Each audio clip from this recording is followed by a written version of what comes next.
এরে আল্লাহর বান্দা, মরণ থেকে পালানোর কোনো সুযোগ নাই।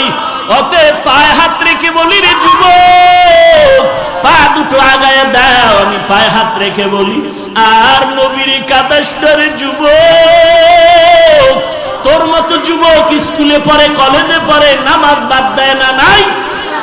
তোমার মতো যুবক কোটি টাকার ব্যবসা করে, হালাল খায় হারাম খায় না, অভাব নাই।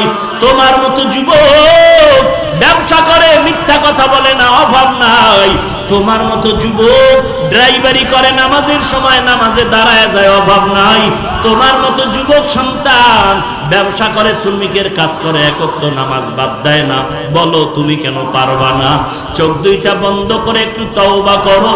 এরে আল্লাহর বান্দা, বালিশে মাথাটা লাগায় যখন ঘুমাও, অন্তরকে জিজ্ঞাসা কর, কত মানুষ ঘুমের ঘরেও তো মরে যায়। তোমার আমার যদি ঘুমের ঘরে আজরাইল এসে হাজির হয়ে যায়,